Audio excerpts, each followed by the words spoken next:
deportation.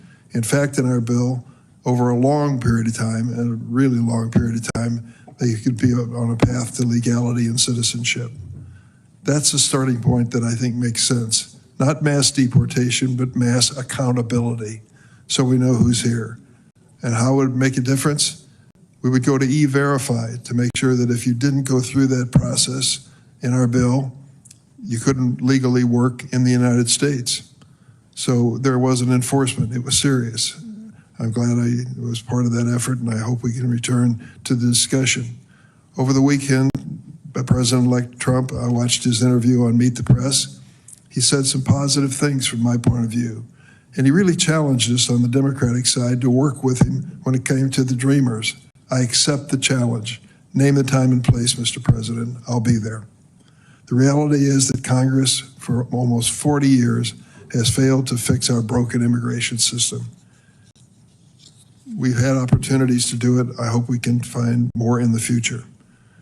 We should use our 2013 immigration bill as a starting point instead of mass deportations, as I said, mass accountability. Let's fix our broken immigration system in a way that protects our country and honors our heritage as a nation of immigrants. Now I recognize Senator Graham. Thank you very much, Mr. Chairman.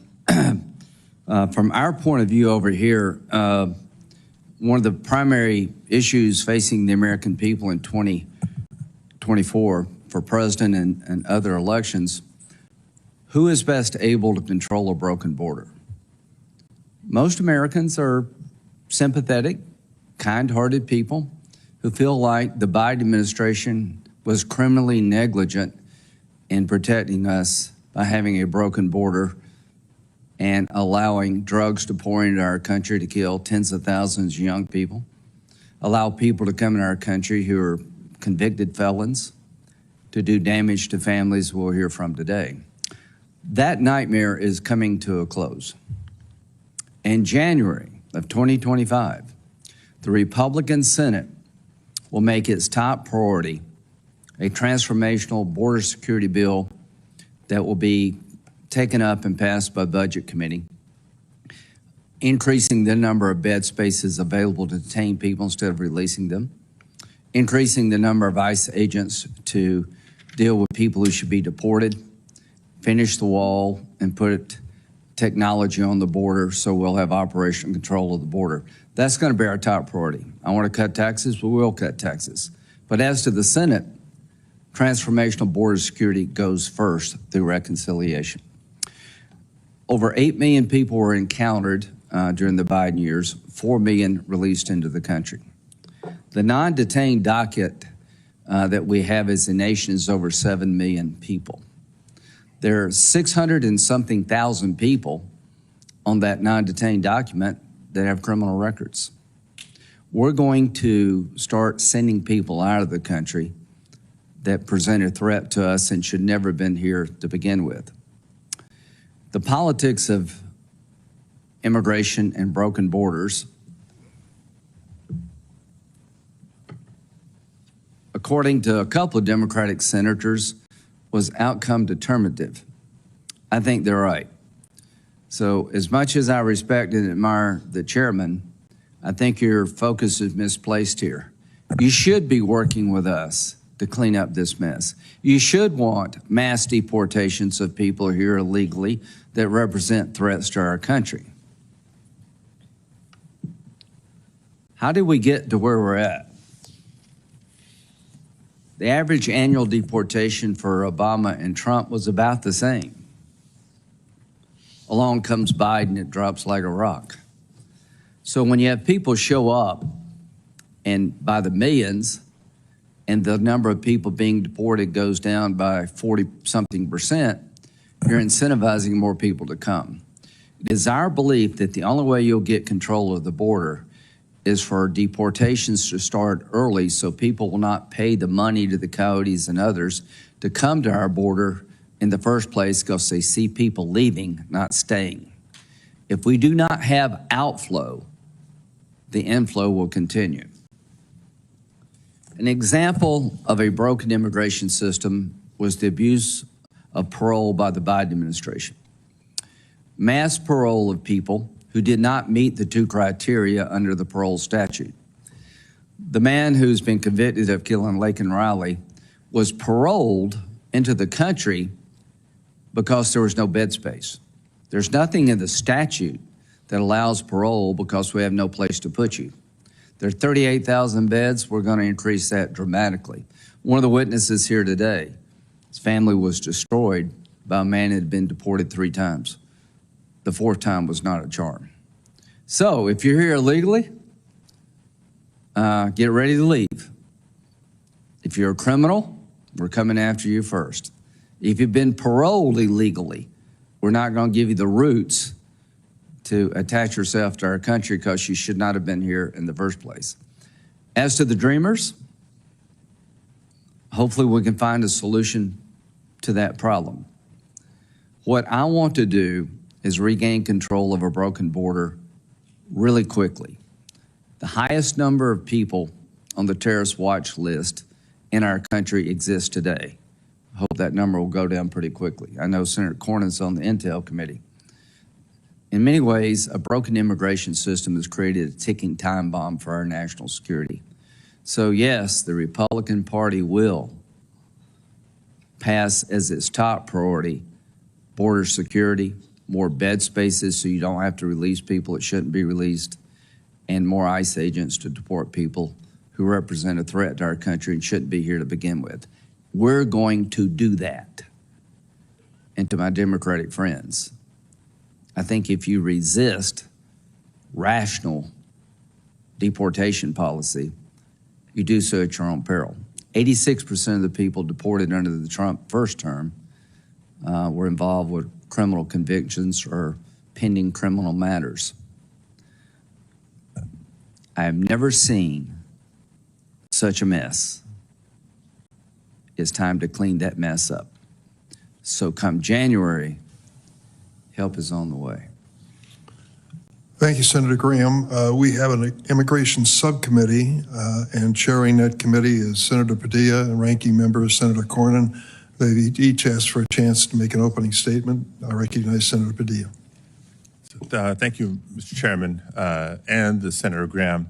I want to thank each and every one of the witnesses that are here today for obviously a timely and important discussion, but taking place during an uncertain and unnerving time for many in our nation's history.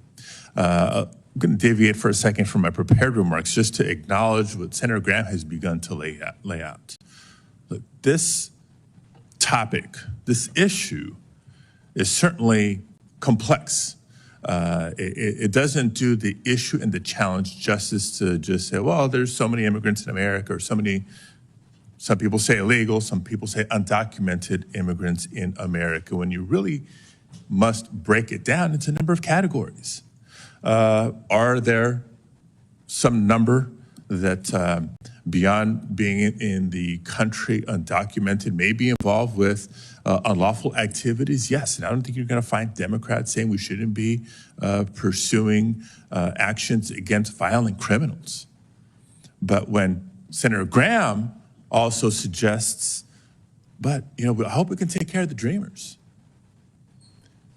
Dreamers, as you all know, young people who were brought here by their parents at a very young age, have grown up here and are undocumented. Are they also on the target list for deportation, or not, because we look at them in a different category? I've had Republican colleagues want to cooperate and collaborate on legal status and pathways to citizenship for farm workers, for example. And I get back to them and other essential workers in America, but just because you're undocumented, does that mean you are on the target list? Yes or no? Or are we going to have the maturity and act responsibly to kind of break down a complex conversation? Because number one, yes, Democrats believe we need an orderly, safe, and humane border. Number two, yes, we should not hesitate to pursue enforcement actions against violent criminals. But let's be clear what we are talking about today.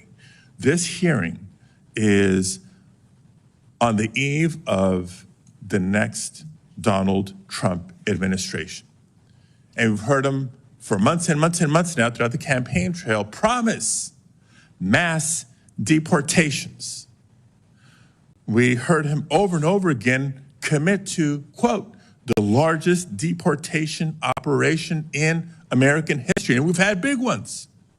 For folks watching at home, Google Operation Wetback and begin to do some homework. We've even heard Donald Trump say that there will be no price tag for deportations, and heard him promise on Truth Social to use the United States military to execute it. Now, I can already hear some of the rebuttals from Republican colleagues to suggest that, well, he doesn't really mean all immigrants. He's only talking about violent criminals.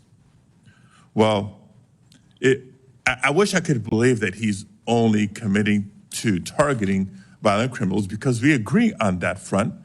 But pardon me if I'm skeptical, we've seen him. We've seen Donald Trump in the past and how he operates. Do you remember the Muslim bans he imposed early in his first term? And the family separations at the border that we witnessed for years?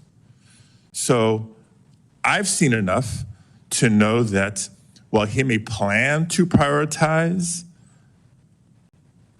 in effect, he will be targeting all undocumented immigrants, which will inevitably include those without criminal convictions of any type.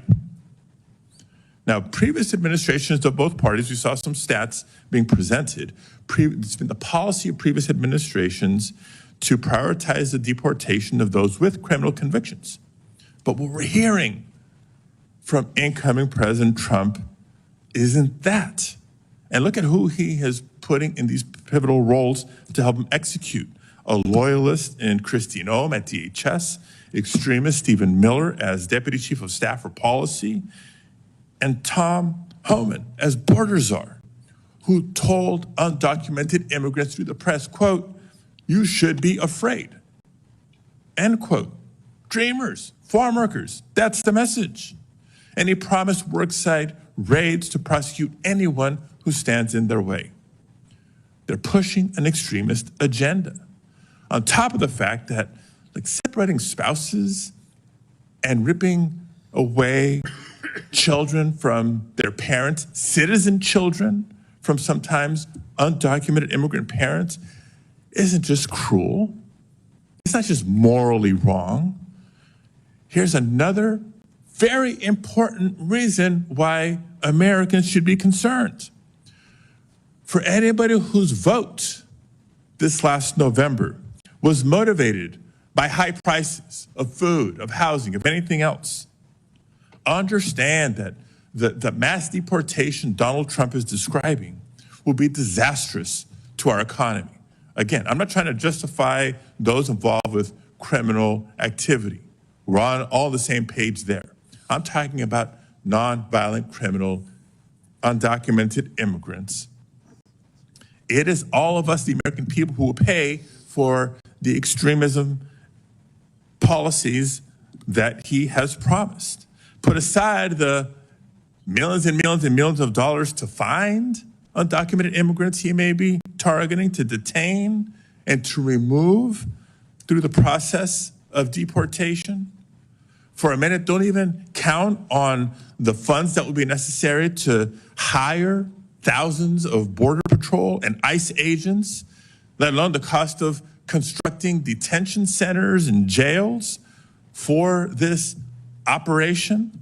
Let's focus on the impacts to the economy for American families.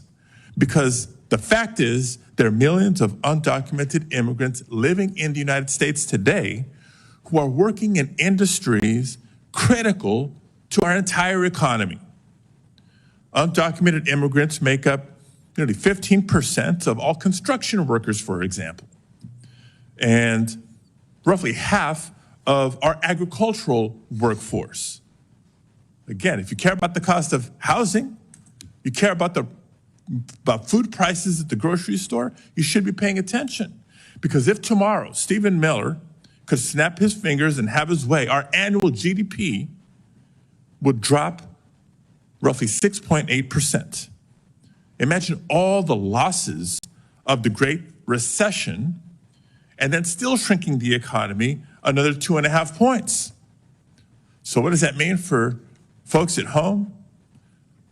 It's simple. Any industry with a significant percentage of undocumented immigrants will have a harder time finding workers. And I know we've all been hearing from employers and business leaders for years now about their struggle already to find sufficient workforce. Stores will have a harder time keeping the shelf stocked. And yes, prices will rise and rise and rise. So hello, America. Get ready for a more expensive food bill when you're preparing next year's Thanksgiving dinner or next year's Christmas dinner. And if you've been saving up for years and years to try to buy your first home, get ready to wait even longer because construction will slow and prices will go up. So the next time we hear Republicans say that they support Trump's plan to deport waves of undocumented immigrants, let's be clear about what comes with that. Higher prices for American families.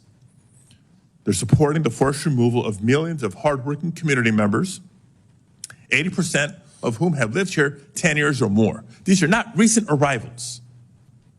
People who have lived here for years, if not decades. They're supporting fear and uncertainty in immigrant communities that will cause untold numbers of immigrants, no matter their status, to stay home from work, from school, from shopping.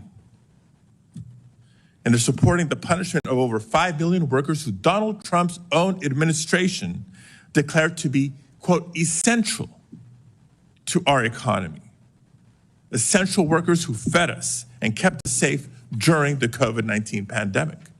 So if you agree with the spirit of at least that segment deserves better, then colleagues join me in supporting the Citizenship for Essential Workers Act, the essential workers that the Trump administration deemed critical to our nation's economy and security. Let's provide them with some legal status up front and a pathway to earn citizenship because we need them. Our economy needs farm workers. I think you'd agree. Our economy needs construction workers, hospitality and transportation workers, healthcare workers, and students and innovators who help keep our economy and our country thriving. We don't need the massive deportations that the political rhetoric of the campaign cycle has brought us. And we certainly don't need the uncertainty, the fear, and the loss that we'll feel for years to come. So with that, Mr. Chairman, I'm looking forward to hearing from our witnesses and to today's conversation. Thanks, Senator Padilla. Senator Cornyn. Thank you, Chairman Durbin. Listening to my Democratic colleagues, it's as if November 5th never occurred, that we haven't had an election, that we haven't had a referendum on the failed border policies of the Biden-Harris administration. Let's be clear, the crisis at the southern border is entirely a problem caused by the Biden administration's policies. It is a man-made disaster. The election, I believe, in large part was a referendum on those policies, and the American people spoke decisively, rejecting this as the new normal. They rejected lawlessness as the new normal.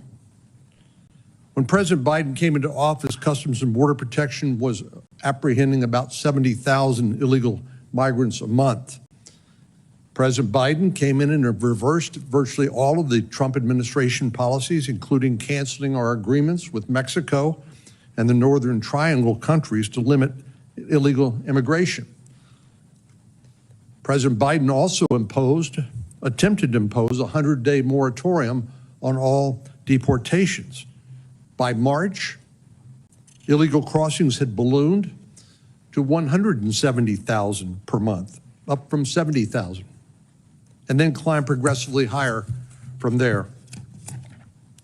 Then the president used his executive authority to implement new guidelines that made clear to illegal immigrants that DHS was extremely unlikely to take any action against them until their conduct became especially egregious.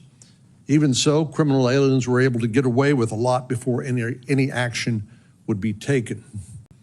Take, for example, the tragic case of Rachel Morin, a mother of 5 who was raped and murdered by an illegal migrant. Her killer crossed the border illegally in February of 2023. He was suspected of committing multiple crimes even before he took her life.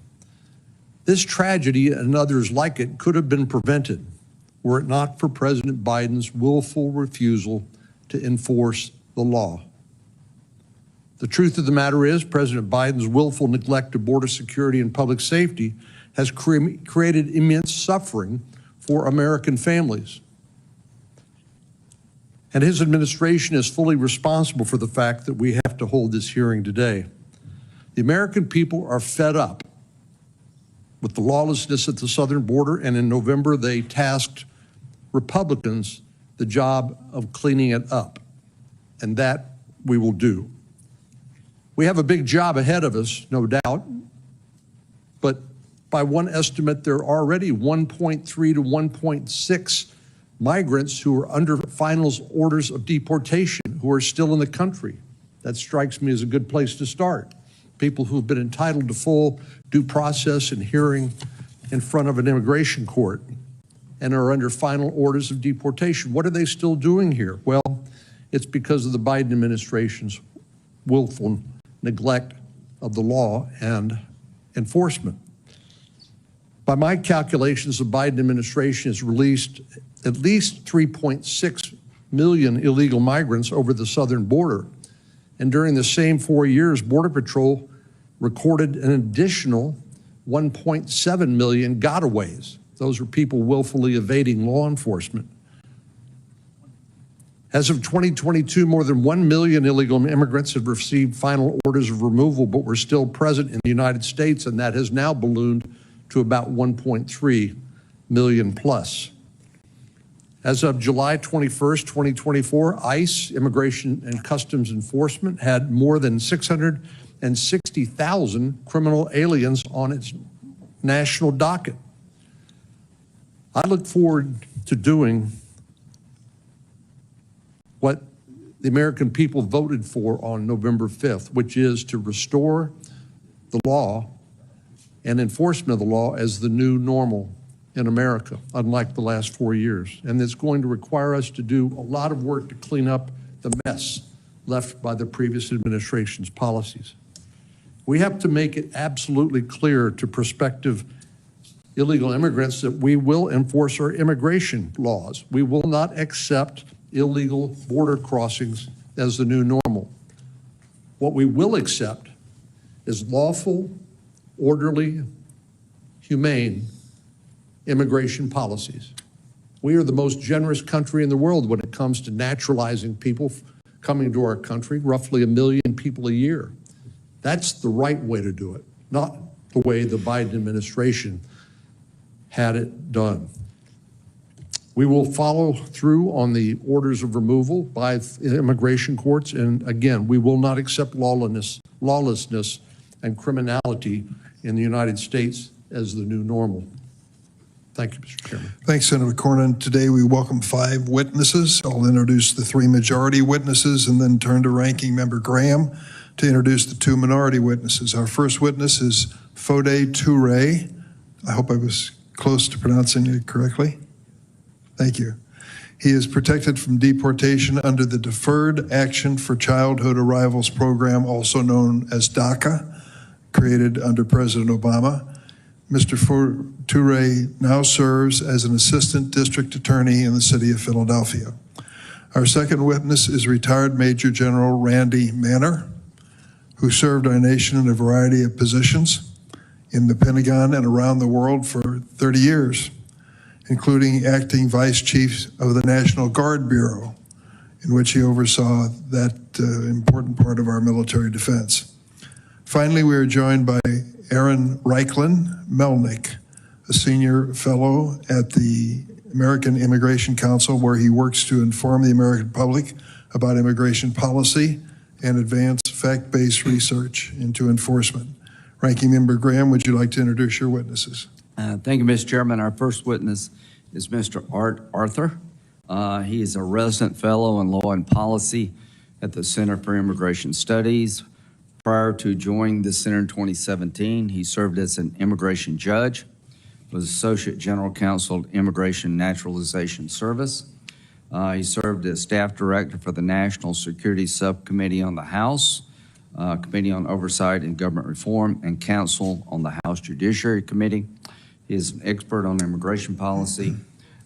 He has decided thousands of cases, has testified before Congress on more than 10 occasions. He received his JD from George Washington University and his bachelor's from the University of Virginia. Ms. Morin is here with us again. She is from Aberdeen, Maryland. She's retired, but currently works part-time as an office administrator for a church. She has six children, stay-at-home mom for 25 years, and homeschooled her children. She is the mother of Rachel Morin, and she joins us today to share Rachel's story. Real quickly, Senator Cornyn mentioned this, but the man who stands accused of murdering Rachel was deported 3 times, is suspected of murdering a woman in El Salvador, where he came from, broke into a home in California and assaulted a young girl. He's pending trial like everybody else. He's innocent until proven guilty. But this case not only has destroyed your family and broken your heart, Ms. Morin, it should be a wake-up call to the country. And I got the call, and we're going to do something about this. Thank you. Thanks, Senator Graham. We're going to proceed as follows. I'm going to swear in the witnesses. They each have 5 minutes to make presentations, and then we open it to the senators who have each 5 minutes to ask questions. So my first request is for the 5 witnesses to please stand and take the oath. Do you affirm the testimony you're about to give before this committee will be the truth, the whole truth, and nothing but the truth, so help you God? Record reflect that the 5 witnesses answered in the affirmative. Mr. Turay, you're first. Chairman Durbin, Ranking Member Graham, a member of this committee, good morning. Good morning. And thank you all for inviting me to speak with you today. Before I begin, I'd like to express my deep sympathy to Patty Morin for the horror she and her family have endured. My prayers are with you and those dedicated fighting for justice. My name is Foday Turay. I am a DACA recipient, a prosecutor, a husband, and a dad, and without question, a patriot. My love for this country stems from my elementary school days, when I recited the Pledge of Allegiance with all my classmates each morning. My family came to the United States in search of freedom and safety. I was born in Sierra Leone at a time of great civil unrest. When I was 4 years old, my father was killed, and my mother and grandmother and I fled to Guinea, a neighboring country. My mother was able to migrate to the United States, but I stayed with my grandmother, who died shortly after my mother left. I came to the United States on my 7th birthday in 2003. I have been here ever since. I learned that I was undocumented when I tried to get a driver's license. It was one of the worst days of my life. In 2012, I was thrown a lifeline when DACA was announced. Thanks to DACA, I was able to graduate from college and attend law school on a full merit scholarship. I now work full-time for the District Attorney's Office in Philadelphia. During this time, I met and married my beautiful wife, Jack CL, who is here with me today. And we bought a house, and we had our son. The opportunity to address all of you on behalf of DACA recipient and mixed status families like mine is not one I take for granted. My wife and I have spent years building community, and we're extremely anxious about what the future might bring. I feel the consequences of mass deportation on a personal level, on a community level, and on a societal level. On a personal level, my wife is here, and I have no family in Sierra Leone to help sustain me. I'm currently the breadwinner in my family. If I were to be deported, my wife and our son would be left without to pay the mortgage. My son would also be without a father. My deportation would hurt my own U.S. citizen mother and my wife's extended family, all of whom are United States citizens. My wife is the primary caregiver of her mother, who is legally disabled and has a tumor in her brain. My wife's mother requires chemotherapy injection each month in order to control the size of the tumor on her brain. If I were to be deported, my wife would no longer be able to play such a critical role in her mother's life. My wife should not have to choose between caring for her mother, who is legally disabled and has a brain tumor, and me. My brother-in-law should not have to choose between re-enlisting the Marines next year and risking his mother's health if my wife is not here to care for her. My brother-in-law has been serving in the United States Marines since he graduated high school. On a community level, my taxes help fund my community's road, school, and overall well-being. If I were to be ripped from my community, the taxes I pay would go with me. My wife and I are also devoted Christians with strong ties to our church. Finally, the people of Philadelphia would be hurt if I were to disappear. Victims of crimes whose cases I prosecute will lose an ally in their fight for justice. On a society level, mass deportation would be devastating. As a prosecutor, I know how delicate the ties between law enforcement and immigrants can be. If immigrants are afraid to cooperate with the police or prosecutors like myself because they're afraid of deportation, we all suffer. When you have ICE agents patrolling courthouses and police stations, you create a category of people who are less willing to report crimes and less willing to cooperate with law enforcement in solving crimes. Mass deportation hurts all of us, our family, our community, and our society. We owe it to ourselves and to our country to reject mass deportation and look for a solution for dreamers whose lives have become deeply rooted in the country and strengthen our borders.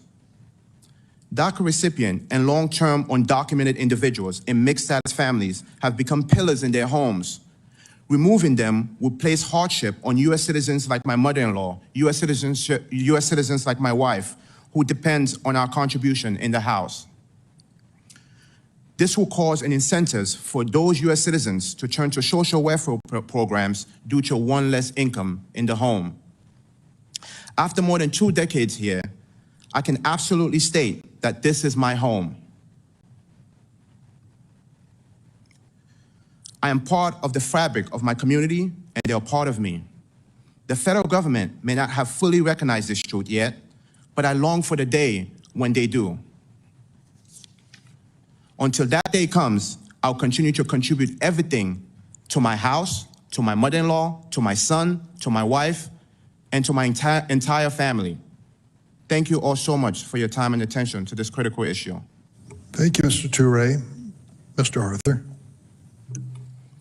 Chairman Durbin, Ranking Member Graham, and members of the committee, thank you for inviting me today. My name is Andrew Arthur, and I'm the resident fellow in law and policy at the Center for Immigration Studies, a nonpartisan think tank here in Washington. Respectfully and humbly, I believe that today's hearing, which focuses on the immigration enforcement policies of the incoming Trump administration, is premature, because as of yet, the incoming administration has not announced its policies. Given that, however, the committee should assume 2 things.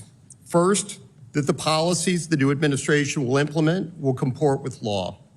And second, that those policies will implement enforcement mandates Congress has set forth in the Immigration and Nationality Act. As the Supreme Court has made clear, the principle that Congress is entrusted exclusively with the formulation of policies relating to the entry of aliens and their right to remain here, quote, has become about as firmly embedded in the legislative and judicial tissues of our body politic as any aspect of our government, close quote. Right now, the U.S. immigration system is at a breaking point. The number of cases pending before the immigration courts has nearly tripled in the past 5 fiscal years. And that's after 700,000 cases involving putatively removable aliens were terminated, dismissed, or closed. A record 10.8 million plus inadmissible applicants for admission have been encountered nationwide since FY 2021. And between releases and gotaways, nearly 8 million inadmissible aliens have entered our country over the past 4 years. The sad state of our immigration system is directly attributable to policy decisions that have been made at the local, state, and most critically, federal level, not by Congress that has plenary power under our constitutional order over immigration, but by an executive branch that has usurped Congress's authority. That has needlessly rendered the American people vulnerable to predation by criminals and aliens who pose a national security risk. And as the chairman of the Federal Reserve has admitted, it has dampened wages for American workers, both citizens and lawful immigrants, and impacted the unemployment rate. Most critically, however, it has ruined the faith of the American people and the credibility of our immigration system. As Barbara Jordan, civil rights icon, former member of Congress, and at the time chairman of the U.S. Commission on Immigration Reform, told Congress in 1995, quote, "Credibility in immigration policy can be summed up in one sentence. Those who should get in, those who should be kept out are kept out, and those who should not be here will be required to leave," close quote. With deportations, including deportations of criminal aliens, plunging over the past 4 years, Senator Graham's chart showed, it's little wonder that, as Gallup reported in July, a majority of Americans want an immigration reduction, reversing a 19-year trend. The law mandates that illegal migrants be detained, but that law has been ignored. The law mandates that alien criminals be removed, but that law has been ignored. And most crucially, the law mandates that foreign nationals who want to come here do so legally, but that law has only been honored in the breach. This massive migrant surge has allowed our elected officials to ignore the fact that 22.5% of working-age American men are out of the workforce, a 7.6% increase compared to just 2000, and 11.2% more than in 1960. Those non-working Americans are more vulnerable to addiction, disease, and, quote, deaths of despair, close quote. 2 weeks ago in the United Kingdom, Prime Minister Keir Starmer resolved to address the immigration source of such issues in Great Britain, and it's well past time that our government did the same. In his 1995 State of the Union address, President Bill Clinton explained, quote, "All Americans, not only in the states most heavily affected, but in every place in this country, are rightly disturbed by the large numbers of illegal aliens entering our country. The jobs they hold might otherwise be held by citizens or legal immigrants. The public service they use impose burdens on our taxpayers. That's why our administration has moved aggressively to secure our borders more by hiring a record number of new border guards, by deporting twice as many criminal aliens as ever before, by cracking down on illegal hiring, by barring welfare benefits to illegal aliens," close quote. Change the tenses, and that's pretty much what President Trump promised to do when he was candidate Trump on the campaign trail. Thank you. Truly appreciate the honor, and I look forward to your questions. Thanks, Mr. Arthur. General Manor. Chairman Durbin, Ranking Member Graham, members of the committee, I thank you for your invitation to speak today. For over 35 years, I served our nation in both the regular Army and in the National Guard. Prior to retiring from the Army as a Major General, I served as the Deputy Commanding General of the United States Third Army in Kuwait, as the Acting Vice Chief of the National Guard Bureau, and as the Acting and Deputy Director of the Defense Threat Reduction Agency. During the time I served, I saw firsthand that our military force is the envy of the world. It is respected by our allies and by people around the world who want to live free of oppression. It is feared by our enemies and those who would do us harm. Our military members come from every possible background, representing every state, every race, ethnic group, and religion. But when they come together in the military, they are molded together in a team expected to embody the values which make America great: duty, honor, integrity, respect, selfless service, loyalty, personal courage, and excellence. President-elect Trump has announced his intent to use the U.S. military to execute his mass deportation plan. I am gravely concerned that placing our military in this role could cause significant harm to both the institution of our armed forces and to service members themselves. There are 4 significant risks that I want to emphasize. First, using military assets for mass deportations would negatively impact the military's readiness and capability to accomplish its core mission of national defense. Our military is engaged in over 160 countries around the world. They are focused on responding to potential threats from China, Russia, and other competitors, strengthening interoperability with allies and partners, and taking care of our servicemen and their families. Our National Guard units are stretched thin, responding to natural disasters at home while also regularly deploying overseas in active duty status. Additional training or deployments to support deportation operations would absolutely harm operational readiness and reduce the military's ability to counter adversaries or respond to crises in combat. My second concern is that the military is simply not trained to do this mission. Immigration enforcement is the responsibility of federal law enforcement agencies like ICE and CBP. These agencies' personnel regularly interact with migrants and U.S. citizens. They are extensively trained in the appropriate application of immigration law, the protection of civil rights and civil liberties, and care of migrants in custody. The U.S. military is the best trained in the world for its war-fighting mission, but it is neither trained or equipped for immigration enforcement. Most active duty armed forces receive no training for domestic law enforcement situations. A small number of National Guard units receive a mere 4 to 8 hours of civil disturbance training per year. This lack of training and experience greatly increases the risk of significant and potentially deadly mistakes in a charged operational environment. My third concern is the effect on recruiting, retention, and morale. The military is already facing its most challenging recruitment environment in 50 years.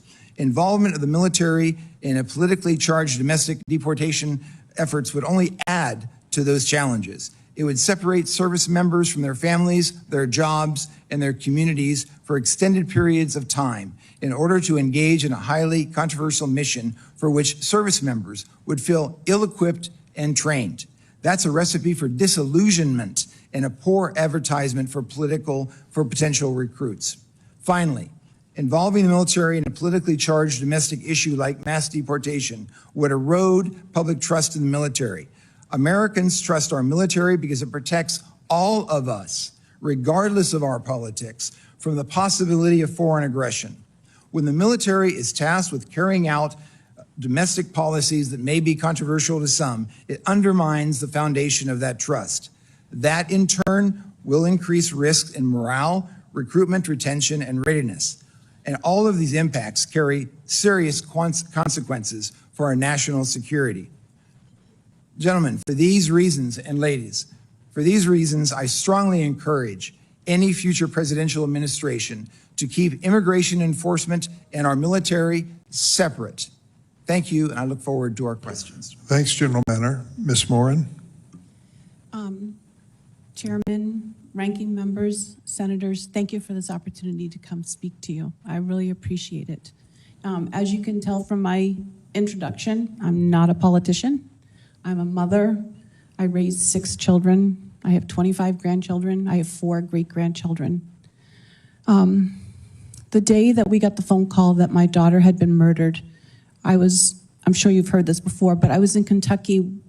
We had a grandbaby that had passed away. And when I got the phone call, the detectives said, Mrs. Morin, we found your daughter's body. At the time, all I knew was that my daughter was dead. When I went to meet with the detective and we had come back from Kentucky, I was told that she was beaten so badly that her body was blanketed in bruises, that she was strangled, that she was raped, and that she was stuffed into a drain pipe. The person that they alleged did this was an illegal immigrant from El Salvador that was a gotaway. He had already, they already had an Interpol warrant for him in El Salvador for murdering a woman. He had attacked a 9-year-old and her mother in California, and he waited on the trail that day that our family has walked for 25 years and dragged my daughter off the trail and did these horrendous, brutal things. This is what she looked like before that day. Oops. She's a beautiful woman, but more than that, you can tell from looking at her just the light that comes out of her. She was a happy person. She loved her children. She was a hard worker. My daughter is like so many other American girls that go about their life and they're just caught unawares from behind, dragged off the main road, trail, whatever, strangled, raped, murdered. Some have been found, some have not. I realized that deportation and illegal immigration has become such a big issue, and rightly so. We have Americans that are dying every day, and law enforcement don't want to give you the true numbers because they don't want the public to panic. In our town, we've had 2 murders by illegal immigrants. Maryland is a sanctuary state, and we have sanctuary cities. I was last told that crime in Maryland has increased by 850% over the last 4 years. We have over 54,000 convicted criminals, illegal immigrants that are criminals in our country at this very moment. I think deportation is necessary. The American people should not feel afraid to live in their own homes. When I was 14 years old, and I don't know if anybody knows this, but when I was 14 years old, a criminally insane man came into my house, kidnapped me, made me walk 60 miles towards the Canadian border while raping me at night. I have some idea of what it's like to be a victim of a violent crime where law enforcement did not believe that they were going to find me alive. So I have some understanding of what my daughter suffered.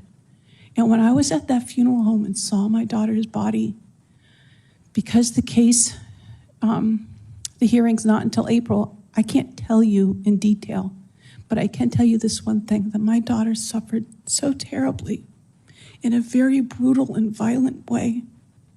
And these type of immigrants should not be in our country.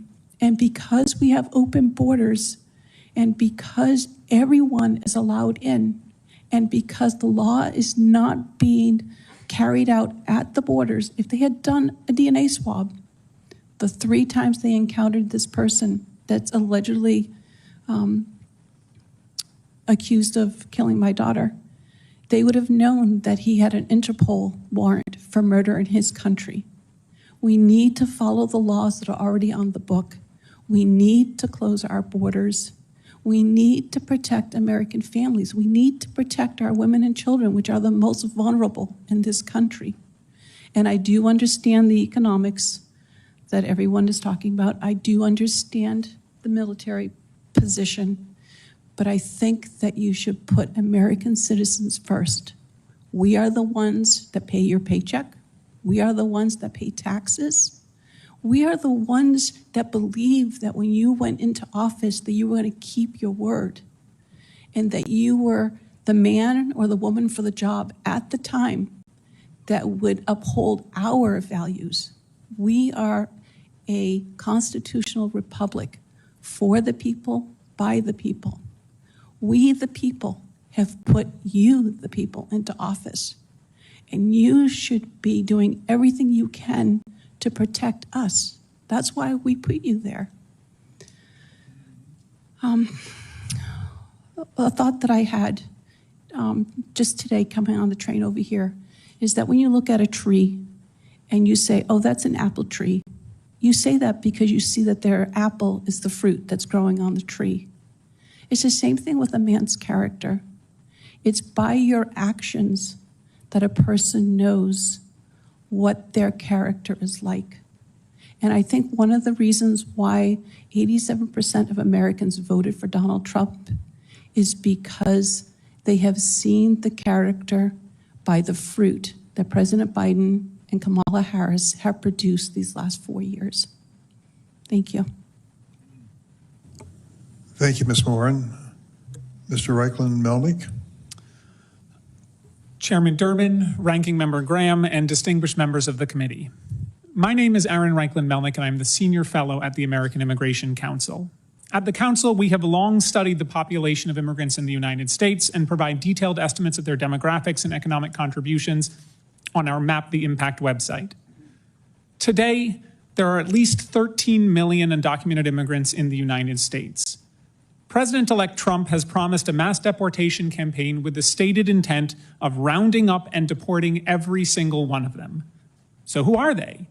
Well, most have been here for at least 15 years, having entered before the Obama administration. Over 4.8 million people have been here for 25 years or more, with no path to permanent legal status, no line for them to stand in. Most undocumented immigrants have spent decades living, working, and putting down roots, all at constant risk of deportation. Nearly all are either employed or attending school. Some have permission to work legally. Most do not, putting them at increased risk of exploitation. They are farm workers, meat packers, cooks, waiters, construction workers, factory workers, delivery people, home health aides, nurses, teachers, artists, writers, musicians, entrepreneurs, and yes, even lawyers. Undocumented immigrants are also more than their jobs. They are parents, spouses, partners, brothers and sisters, grandparents and grandchildren, loved ones and friends to millions of U.S. citizens and permanent residents. 5 million U.S. citizen children have at least one undocumented parent. In an average public school classroom of 25 children, at least 2 have an undocumented immigrant parent at risk of deportation. While President-elect Trump talks about targeting criminals, over 90% have no prior criminal record whatsoever. Of the small minority that do, the most common prior convictions are traffic offenses or immigration offenses. Efforts to ramp up deportations would sweep in tens of thousands of people each year who have no or minimal criminal legal system contact. We know this because this is what happened during the first Trump administration. When there were no enforcement priorities, everyone was an enforcement priority. And the single largest group of that increased arrests under the Trump administration was people with no criminal record. Beyond splitting families apart, a mass deportation campaign would be a costly mistake for American taxpayers. When we account for the enormous capital investment, infrastructure, and hiring necessary to arrest, detain, process, and remove 1 million people per year, we estimate that mass deportations would cost $968 billion in total, enough to instead construct 2.9 million new homes or fund Head Start for 79 years. Mass deportations would also cause economic chaos. As millions are expelled, the U.S. population and labor force would shrink.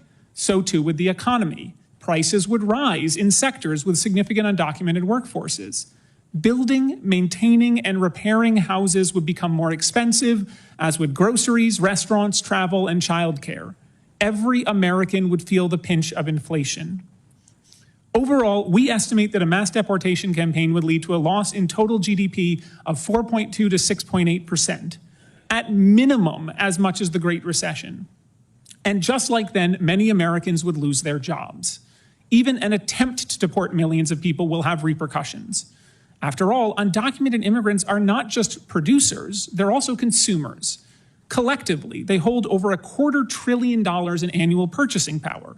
If millions are deported or otherwise forced to leave, American businesses will close not just from a lack of workers, but also from a lack of customers. A large-scale mass deportation campaign will also increase exploitation while it is carried out. Unscrupulous employers will dangle deportation over any of their workers who dare to push back, and will have the full force of the U.S. government to support their threats. But mass deportation is not the only option. Congress could instead create a new path to permanent legal status, allowing many people already living here to file an application, go through a background check, pay a fee, and get their papers in order. When the council studied the impact of Reagan's 1986 amnesty, we concluded that legalization would be the cheapest federal workforce development and anti-poverty program for children in history. It would also raise overall wages, create new jobs, increase tax revenues, and create a level playing field and fair competition for U.S. workers. The president-elect's mass deportation plans would crash the American economy, break up families, and take a hammer to the foundations of our society by deporting nearly 4% of the entire U.S. population. But Congress has a choice. Instead of going down that path, we can instead crack down on exploitation, strengthen millions of families, and build American prosperity by providing undocumented immigrants a way to fix their papers. The choice is clear. Thank you, and I look forward to your questions. Thank you very much. Each of us now has 5 minutes of questions, and I'm going to start mine with Mr. Turay. Mr. Turay, are you undocumented? Pardon me, say it again. Yes, Senator. And why are you undocumented? I came here from a civil unrest. I had no choice. My life was in danger. My mom told me the story when I was trying to get my driver's license. How old were you when you came? I came here when I was 7 years old. What do you do today?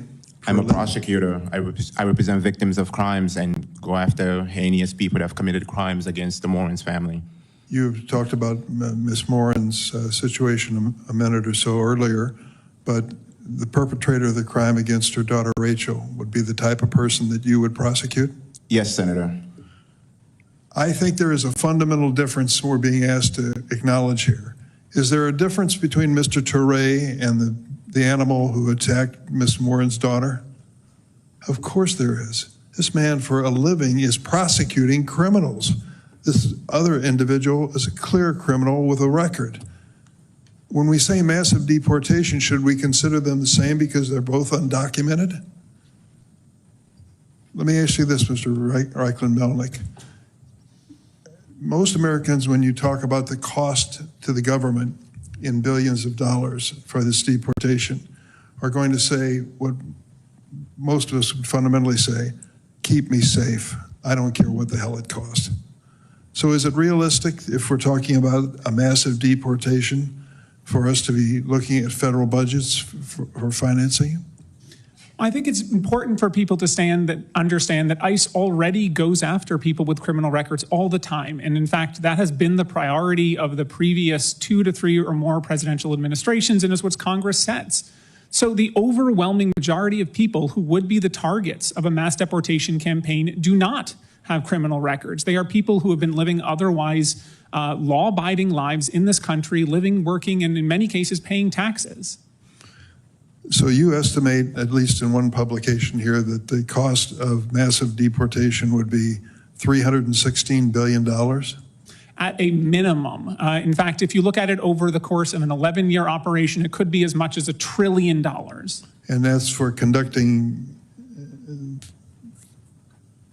sufficient arrests, detaining immigrants in mass, legal processing, and removal for those 4 categories.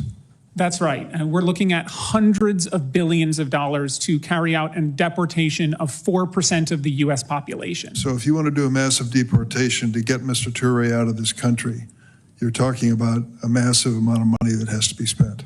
Enormous sums. And we hear from General Manor the impact it could have on our National Guard and military if they are given this responsibility. Have you taken that into consideration? We weren't even able to account for the costs of the military, so you should consider our estimates to be conservative. The actual costs would likely be significantly higher because there are so many factors that we couldn't even attempt to estimate. You're right. To carry out over 13 million arrests in a short period of time would require somewhere between 220,000 and 409,000 new government employees and law enforcement officers. Nearly impossible given current hiring challenges across law enforcement agencies. Could you explain that? Well, right now, ICE only has about 8,500 officers in the entire agency, and less than 1,000 are assigned to fugitive operations, whose job it is to go out into the community and arrest people. But because the overwhelming majority of undocumented immigrants have no interaction with the criminal justice system, they have no criminal offenses, that means that to arrest them would require going out into the community, finding them, and rounding them up. And in order to do that would require an enormous investment in personnel, far beyond any law enforcement operation ever conducted in the United States history. So if we are determined to remove Mr. Turay, the prosecutor from Philadelphia, from America, and send him back to Sierra Leone or someplace like that, you're talking about massive amounts of money. If we are to focus on the truly dangerous people in this country to make sure that they are removed, and should be, that is a lesser amount, for sure. That's right. In fact, if you look at data on ICE's own data, non-detained docket, which has already been cited by several members here, that is looking at about 1.2% or less of people who have any sort of serious violent offense. And of course, the resources involved there would be much smaller than trying to deport 13 million people. Making a priority the dangerous people who are in this country or those who are here illegally and could be dangerous certainly is a much different assignment than saying massive deportations. Thank you, Mr. Melnick. Senator Graham. Does anybody disagree with the following statement? America has a right to limit how many people can come into our country. No. Nobody disagrees with that. Good. Mr. Turay, very successful life. You have much to be proud of. During the 4 years of the Trump administration, were you ever, anybody suggest you should be deported? Thank you, Senator, for the question. No. Okay. Do you support deporting the 1.2 million people who have been through the system, have a final order of removal? Do you support them leaving? Senator, I'm a prosecutor. I go after. No, I didn't ask you if you're a prosecutor. Do you support them leaving? I support people that have committed serious crimes. Do you support the people who have gone through the system, been denied, had their day in court, final order removal? Do you support them leaving? If you have as a committed prosecutor, as a rule of law person? If you have committed a serious crime in this country, that's not the question. So is it your belief that every non-criminal in the world can come to America? No. How many people want to come to America that are non-criminals? Probably hundreds of millions, and I understand why. It's a great country. So my point is, if you're not willing to say that we're going to deport you after you've had your full day in court, you're facing a final order of deportation, we're going to incentivize people to come forever. Mr. Melnick, is that right? How many people did Ronald Reagan provide amnesty to? Estimates are roughly 2.7 to 3 million. How many illegal immigrants are in the country today? I said roughly 13 million, although we don't know the exact I would say estimates. that the last thing we want to do is give amnesty to people here now because we'll be overrun. Mr. Arthur, would you describe the last 4 years as mass illegal immigration coming to our borders? I believe that that's fair characterization, Senator. Does anybody disagree that the last 4 years has resulted in mass illegal immigration directed toward America? Because if this is not mass, what the hell would be? Now, how do you answer mass illegal immigration? You start enforcing the laws, Ms. Morin said, and you start sending people back who've had their day in court. You can't answer the question, and I respect you. You've been able to take the opportunity to make something of yourself, but we're passing on just constant disorder. If you can't say you should be deported after you've had a full hearing, everything been available to, and you lose, and it's hard to say you need to go, we don't have an immigration system. General, how many people have been deployed to the border by governors to assist in border security from the National Guard? Sir, I don't have that information. Okay, there's thousands. Is that illegal use of the National Guard? It is not the illegal use of the National It's legal, right? That is correct. Yeah, I agree with you there. What's the largest cause of death in America for young people? Does anybody know? Mr. Arthur. Drug